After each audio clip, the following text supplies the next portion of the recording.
Student, आज हम पढ़ेंगे उद्विकास, वृद्धि एवं प्रगति की अवधारणा। भारत में विकास से संबंधित विभिन्न पक्षों को समझने से पहले उद्विकास, वृद्धि तथा प्रगति की अवधारणा को समझना आवश्यक है। ऐसा इस कारण है कि साधारणतः विकास, उद्विकास, वृद्धि और प्रगति जैसे शब्दों का उपयोग हम समान अर्थों में ही कर लेते हैं। अनेक मानव शास्त्रियों द्वारा जनजाति की विवेचना में परिवर्तन की दशा को स्पष्ट करने के लिए इन शब्दों को मान्य रूप में उपयोग करने के कारण इनके बीच कई अंतर करना कठिन हो जाता है। समाजशास्त्रीय दृष्टिकोण से यह सभी अवधारणाएं एक दूसरे से भिन्न दशाओं को बोध कराती हैं। उद्विकास की अवधारणा को समझने से पहले उद्विकास के अर्थ को समझना आवश्यक है। उद्विकास की अवधारणा का व्यवस्थित विवेचन सर्वप्रथम डार्विन ने प्राणी की शारीरिक संरचना में होने वाले जैविकी परिवर्तनों को समझने के लिए किया था। इसके बाद हर्बर्ट स्पेंसर ने उद्विकास की कहीं अधिक विस्तृत व्याख्या करके इसे सामाजिक जीवन के विभिन्न पक्षों और संस्थाओं में होने वाले परिवर्तनों से संबंधित कर लिया। इसके बाद एक परंपरा सी बन गई कि सामाजिक जीवन के सभी पक्षों में होने वाले परिवर्तनों को उद्विकास के आधार पर स्पष्ट किया जाए। डार्विन ने उद्विकासीय सिद्धांत को स्पष्ट करते हुए बताया कि आरंभ से प्रत्येक जीवित वस्तु का रूप बहुत सरल होता है। यह स्थिति अनिश्चितता तथा संबद्धता समानता की दशा होती है, अर्थात ऊपर से उस वस्तु के विभिन्न रूप एक दूसरे से इतने सरल होते हैं कि उनमें कोई निश्चित आकार प्रतीत नहीं होता। लेकिन जैसे जैसे उस वस्तु का विकास होता जाता है, उसके विभिन्न अंग एक दूसरे से विभिन्न होते जाते हैं और उनका रूप स्पष्ट हो जाता है। डार्विन के उद्विकास के सिद्धांत के आधार पर स्पेंसर ने सामाजिक उद्विकास की अवधारणा प्रस्तुत की। उनका विचार था कि उद्विकास की प्रक्रिया केवल जैविक परिवर्तनों के क्षेत्र में ही देखने को नहीं मिलती, बल्कि सामाजिक जीवन, सामाजिक संस्थाएं और सांस्कृतिक प्रतिमानों में भी उद्विकासीय परिवर्तनों को स्पष्ट रूप से देखा जा सकता है।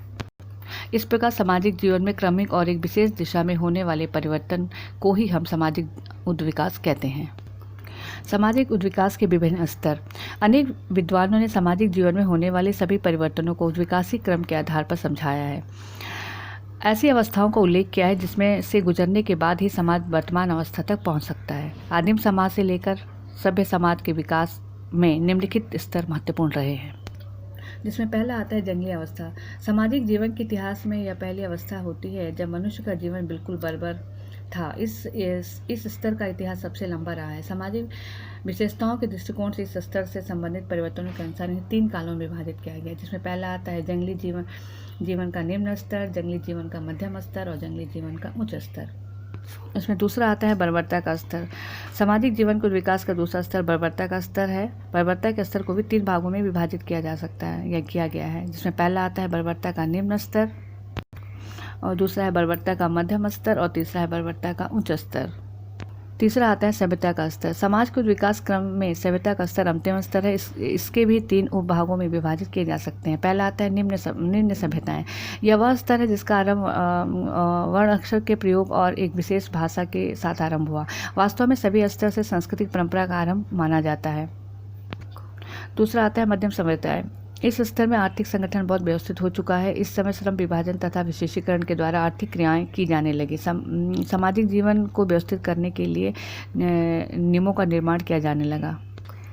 तीसरा आता है उच्च सभ्यताएं। इस स्तर का आरंभ 19वीं शताब्दी के उत्तरार्ध में माना जाता है, जबकि समाज आधुनिक जटिल स्थिति में आ गया। इस समय बहुत बड़े पैमाने पर उत्पादन होना आरंभ हुआ। व्यक्तिगत संपत्ति की भावना में वृद्धि होने से पूंजीवादी आर्थिक संगठन का विकास हुआ। उपयुक्त विवेचन में हमने सामाजिक जीवन में उद्विकासीय प्रक्रिया के रूप को स्पष्ट किया। कुछ विद्वानों ने पारिवारिक, आर्थिक और धार्मिक जीवन और अनेक संस्थाओं, संगठनों एवं सामाजिक संबंधों को भी उद्विकासीय प्रक्रिया के आधार पर ही समझाया है।